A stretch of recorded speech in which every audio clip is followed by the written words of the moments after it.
Hello friends, ఇవాల్టి మన story దేహశుద్ధి. ఒక ఊరిలో గోవిందుడనేవాడు ఉండేవాడు. అతడు చాలా బద్ధకస్తుడు. ఏ పనిపాట చేయకుండా పొట్ట నింపుకునే ఆలోచనలు చేస్తూ ఉండేవాడు. ఓ రోజున బయట అరుగుమీద నిలబడి, ఈరోజు ఏమైందో ఏమో నా తెలివైన బుర్రకి. ఎంత ఆలోచన చేసినా పనిపాట లేకుండా పొట్ట నింపుకునే ఆలోచన ఒక్కటీ తట్టడం లేదు. మరి ఈరోజు పొట్ట నింపుకునే అదృష్టం లేదనుకుంటాను. అయితే పస్తులుండక తప్పదు అని అనుకుంటూ ఉన్న గోవిందుడికి చేతిలో కర్ర పట్టుకుని పొలం వైపు వెళ్తున్న తన స్నేహితుడు మురారి కనిపించాడు. వెంటనే కొంచెం గట్టిగా మురారికి వినిపించేలా, మురారీ, ఒరేయ్ నిన్నేరా అని కేక వేస్తాడు. మురారి గోవిందుడు వేసిన కేక విని అతని దగ్గరికి వస్తాడు. ఇద్దరూ మంచి మిత్రులు. కాకపోతే గోవిందుడు బద్ధకస్తుడు, మురారి కష్టజీవి. ఎరా మురారీ, పొలం పనికి వెళ్తున్నావా అని అడగ్గానే మురారికి ఒళ్ళు మండింది. కోపంగా చూస్తూ, చేతిలో కర్రను చూస్తుంటే పొలం పనికి వెళ్తున్నానని అర్థం కావటం లేదా నీకు? అయినా ఇది అడగడానికేనారా పొలం పోతున్నా అని పిలిచింది? కోపం తెచ్చుకోకరా. ఎంత కాదనుకున్నా నువ్వు నా మిత్రుడివి. ఇలా కర్ర పట్టుకొని పొద్దున్నే పొలం పనికెళ్ళి చీకటి పడే వరకు కష్టపడుతుంటే చూడలేకపోతున్నాను. కష్టపడితే వచ్చిన సంపాదనతో తినే అన్న ముద్దలో ఎంత ఆత్మసంతృప్తుందో బద్ధకంతో ఆలోచనలు చేసి పొట్ట నింపుకుని నీకెట్ట తెలుస్తుందిలేరా? నిన్ను నన్ను పుట్టించిన దేవుడే నీ తలరాతని కష్టంతో రాశాడు, నా తలరాతని బద్ధకంతో రాశాడు. అయినా ఇప్పుడు నీతో నాకు వాదన ఎందుకులేరా? నన్నెందుకు పిలిచావో అది చెప్పరా ముందు. రోజూ పొలం పనికెళ్తూ కనబడేవాడివి, గత 2 రోజులుగా కనబడలేదు. ఎక్కడికి వెళ్ళావురా? ఎక్కడికి వెళ్ళానో ఎందుకెళ్ళానో నీకు చెప్పిన అర్థం కాదులే. నాకు పొలం పనికి ఆలస్యం అవుతుంది, నేను వెళ్తున్నాను. ఏదైనా అవసరం ఉంటేనే విలు, ఇట కాలక్షేపానికి మాత్రం బిలవబాకు అని కోపంగా అక్కడ్నుంచి పొలం వైపు నడుచుకుంటూ వెళ్ళిపోయాడు. ఇక గోవిందుడు చేసేదేమీ లేక ఆ రోజు పొట్ట ఎలా నింపుకోవాలా అని మళ్ళీ ఆలోచన చేస్తూ అరుగుమీద అటూ ఇటూ తిరుగుతూ ఉన్నాడు. కొంత సమయం గడిచిన తర్వాత గోవిందుడు తెలివైన బుర్రకి అతి తెలివైన ఆలోచన తట్టింది. సంతోషంతో అతని ముఖం వెలిగిపోతుంది. వరెవ్వా, కష్టపడకుండా డబ్బు సంపాదించే బ్రహ్మాండమైన మార్గం దట్టిందిలే. ఈ మార్గం బిచ్చమెత్తటమని ఎవరికైనా చెప్తే నవ్వుతారు. అయినా నవ్విన వాళ్ళ పళ్ళే బయటపడతాయి, నవ్వుల పాలవుతారు. నేను మాత్రం కష్టపడకుండానే డబ్బు సంపాదించుకుంటాను, నా పొట్ట నింపుకుంటాను. అనేనోళ్ళకేం తెలుస్తుందిలే నా పొట్ట ఆకలి బాధ, అనుభవించే నాకు కదా తెలిసేది అని అనుకుని అరుగుమీద నుంచి ఇంట్లోకి వెళతాడు. మంచంలో కూర్చుంటాడు. బిచ్చమెత్తటం అంటే అడుక్కోవడం కదా.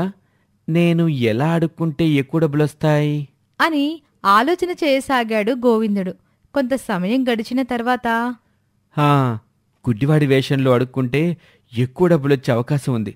ఈ జనాలు వాళ్ళకొచ్చిన లోపానికి బాధపడరు. అదే లోపం పక్కోడికొస్తే వాళ్ళ ప్రాణం పోతున్నంత బాధపడిపోతూ ఉంటారు. నేనేస్తుంది గుడ్డివాడి వేషం కాబట్టి అయ్యో పాపం గుడ్డివాడు చూడలేడు, ఎలా బ్రతుకుతాడో ఏమో అని జాలిపడి డబ్బులు ఎక్కువ వేసినా వేస్తారు అని అనుకుని గుడ్డివాడిగా వేషం కట్టి, గుడ్డివాడిని బాబూ ధర్మం చేయండి, దానం చేయండి అని పలక మీద రాసుకుని ఆ పలకకు ఒక తాడు కట్టుకుని మెడలో తగిలించుకుంటాడు. ఎడమ చేతిలో పళ్ళెం పట్టుకుని కుడి చేతిలో కర్ర పట్టుకుని బిచ్చమెత్తడానికి ఇంటినుంచి బయలుదేరి తాను గుడ్డివాడి వేషం కట్టాననే విషయం మర్చిపోయి దిక్కులు చూసుకుంటూ చకచకా నడుచుకుంటూ అలా ముందుకెళ్తూ ఉంటాడు. అప్పుడు దారిలో గోవిందుడికి సుదర్శన్ అనే వ్యక్తి తారసపడతాడు. గోవిందుడి మెడలో వేలాడుతున్న పలక మీద రాసిన విషయాన్ని చదివి ఇలా అంటాడు. ఇలా చూడు బాబూ, నువ్వు నిజంగానే గుడ్డివాడివా అని అడగటంతో అప్పుడు గోవిందునికి తను ఆ రోజు కట్టిన గుడ్డివాని వేషం గుర్తుకొస్తుంది. వెంటనే ఏమీ కనబడనట్టుగా ముఖం పెట్టి గుడ్డివాడిగా ప్రవర్తిస్తూ, అయ్యా, ఇలా అలా అని ఎలా చూడమన్నా నేను చూడలేను. గుడ్డివాణ్ణి. నా మెల్లో వేసుకున్న పలక తమరికి కనిపించడం లేదా? అది కనబడుతుంది, కానీ నువ్వు క్రితం వరకు అచ్చం చూపున్న వాళ్ళ దిక్కులు చూసుకుంటూ దారిలో ఉన్న చెత్తా చెదారాన్ని ఏమాత్రం తొక్కకుండా వెళ్తున్నావు. అందుకే నాకు అనుమానం వచ్చింది అని సుదర్శన్ చెప్పగానే గోవిందుడు కంగు తింటాడు. తను చేసిన తప్పుని సరిదిద్దుకోవాలని ఇలా అంటాడు. అయ్యా, నేనుండేది ఇక్కడికి దగ్గరలో ఓ మట్టింట్లో బాబూ. నాకు ఈ దారి బాగా అలవాటే, ఎక్కడే ఉందో చెప్పగలను. ఇప్పుడా అప్పుడా ఎప్పుడో నా చిన్నప్పుడు పోయిన కంటి చూపుతో కలిసి జీవిస్తున్నా అన్నయ్యా. నువ్వు చెప్తుందంత నమ్మసఖ్యంగా అయితే లేదు. నేను నీకు ఏ డబ్బులు ఇవ్వలేను. అని చెప్పి వెళ్ళిపోతాడు. గోవిందుడు మరింత జాగ్రత్త పడుతూ నిజమైన గుడ్డివాడిలా ప్రవర్తిస్తూ ఆ ఊరికి పడమటి దిక్కున ఉన్న ఒక చెట్టు దగ్గరికి వెళతాడు. ఆ చెట్టు దగ్గర అతని కంటే ముందే ఉన్న ఒక బిచ్చగాడు మాసిన జుట్టుతో, అతుకుల చొక్కాతో, సొట్లపడిన చిప్పతో వాసన కొడుతున్నాడు.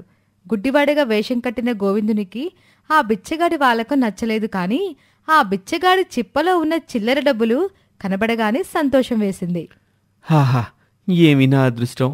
ఆ బిచ్చగాడి చిప్పలో కనబడుతున్న చిల్లర డబ్బుల్ని చూస్తుంటే తొందరగానే నా చిప్ప కూడా నిండిపోతుందనిపిస్తుంది. ఆలస్యం చేయకుండా గుడ్డివాడిని అన్నట్టు అడుక్కోవడం మొదలుపెట్టాలి అని ఆ చెట్టు దగ్గర ఒక చోటు చూసుకుని కూర్చుంటాడు.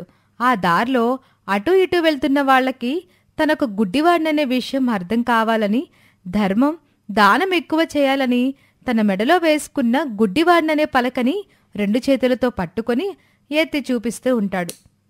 కొంత సమయం గడిచిన తర్వాత ఆ చెట్టు నీడలో సేద తీర్చుకోవాలని ధర్మయ్య అనే ఒక పెద్ద మనిషి ఆ చెట్టు కిందకు వస్తాడు. ఆ చెట్టు కింద చల్లగా ఉండడంతో ధర్మయ్యకి కాస్త ఉపశమనం లభించినట్టవుతుంది. వెళ్లాలనుకుంటున్న ధర్మయ్యకి ఆ చెట్టు కింద ఒక వైపుకి కళ్ళు, కాళ్ళు, చేతులు అన్నీ సరిగ్గా ఉన్న బిచ్చగాడు కనిపించాడు. ఇక మరొక దిక్కున చేతులతో మెడలోని గుడ్డివాడిని ధర్మం చెయ్యండి అని రాసి పెట్టుకున్న పలకని పట్టుకున్న గోవిందుడు కనిపించాడు. ధర్మయ్యకి జాలేసింది. దేవుడిచ్చిన అన్ని అవయవాలు బాగున్నప్పటికీ బద్ధకంతో అడుక్కోవటం మొదలుపెట్టాడు. అతనికి దానం చేయటం వల్ల ఎలాంటి పుణ్యమూ రాదు. పాపం, ఈ పక్కనే దేవుడిచ్చిన చూపు లేకపోవటంతో బ్రతకటం కోసం ఇలా బిచ్చమెత్తుకుంటున్నాడు. ఇతనికి దానం చేయటం వల్ల పుణ్యం వస్తుంది అనుకుని తన దగ్గరున్న డబ్బులో నుంచి కొంత డబ్బును తీసి గోవిందుని పళ్ళెంలో వేస్తాడు. తన దగ్గర నిలబడిన పెద్ద మనిషి చేస్తుంది మొత్తం గోవిందుడు చూస్తాడు. తన పళ్ళెంలో కొంత డబ్బు పడగానే సంతోషంతో చేతిలో ఉన్న పలకని వదిలిపెట్టి ధర్మయ్యని చూస్తూ దండం పెడతాడు. పుణ్యాత్ములు ఈ గుడ్డోని దయతలిచి దానం చేశారు అని చెప్పగానే ధర్మయ్య తిరిగి దండం పెట్టి అక్కడి నుంచి వెళ్ళిపోతాడు. కాని ఆ పక్కనే కూర్చున్న బిచ్చగానికి మాత్రం గోవిందుని మీద అనుమానం కలుగుతుంది. నెమ్మదిగా గోవిందుని దగ్గరకొచ్చి కూర్చుంటాడు. గోవిందుడు అతన్ని చూసి, ఇలా చూడు బాబూ, మాసిన జుట్టు, అతుకుల చొక్కా వేసుకొని దుర్వాసన వస్తుంటే నా దగ్గరకు రావటం అంత మంచిది కాదు అని అంటాడు. అప్పుడు బిచ్చగాడు చిన్నగా నవ్వుకొని, నువ్వు నిజమైన గుడ్డోడివి కాదని నాకు తెలిసిపోయింది అని అంటాడు. ఆ మాటకి గోవిందుడు కంగు తింటాడు. తడబడుతూ, మీరు పొడబడ్డారు బాబూ, నేను నిజమైన గుడ్డివాణ్ణి. నువ్వు నిజమైన గుడ్డివాడివి కదా, మరి నేను నీ దగ్గరికి మాసిన జుట్టుతో, అతుకుల చొక్కాతో వచ్చానని ఎట్టా చెప్పావు? ఇంకెప్పుడు ఈ చుట్టుపక్కల కనబడబాకు. మా బిచ్చగాళ్ళకి తెలిస్తే దెబ్బలు తప్పకుండా కొడతారు. నోటికొచ్చిన మాటలు తిడతారు, నీ ఇష్టం అని ఆ బిచ్చగాడు చెప్పగానే గోవిందునికి విషయం మొత్తం అర్థమవుతుంది. ఇక అక్కడ ఉండడం అంత మంచిది కాదని ఆ రోజుకొచ్చిన డబ్బులను తీసుకుని అక్కడ్నించి తన ఇంటివైపు పరిగెడతాడు. అది చూసి బిచ్చగాడు నవ్వుకుంటాడు. ఇంటికొచ్చిన గోవిందుడు గుడ్డివాని వేషంతో సంపాదించిన డబ్బులతో కావలసిన సరుకులు తెచ్చుకొని తింటూ ఇంట్లో నుంచి బయటకు రాకుండా తన బద్ధకంతో ఇంట్లోనే ఉండిపోయాడు. ఇక కొన్ని రోజులు గడిచిన తర్వాత గోవిందుడు మళ్ళీ తన పొట్ట నింపుకునే ఆలోచన చేశాడు. మళ్ళీ గుడ్డివాణ్ణని మెల్లో పలకబోర్డేసుకొని ఆ చెట్టు దగ్గరికి వెళ్తే ఆ బిచ్చగాడుంటాడు.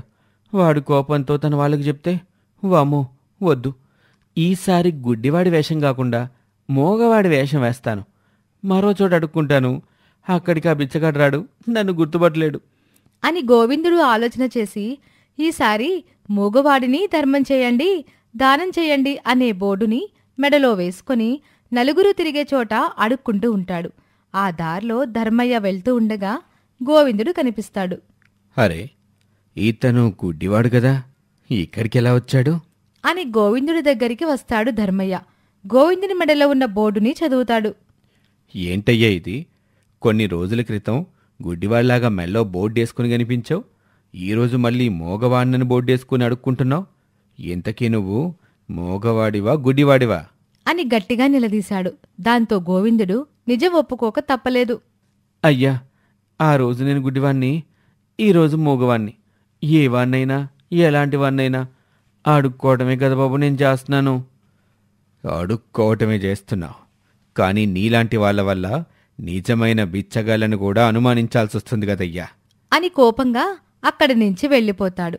గోవిందుడు మూగవాడిగా అడుక్కోవడం మొదలు పెడతాడు. అలా కొంత సమయం తర్వాత కొంతమంది బిచ్చగాళ్ళు గోవిందుని దగ్గరకొచ్చి తగిన విధంగా వాళ్లకు తెలిసిన పద్ధతిలో దేహశుద్ధి చేసి వెళ్ళిపోయారు. అతి కష్టం మీద బద్ధకస్తుడైన గోవిందుడు ఇంటివైపు వెళ్తూ ఉంటాడు. ఇది ఇవాల్టి కథ. మరొక ఆసక్తికర కథతో మళ్ళీ కలుద్దాం.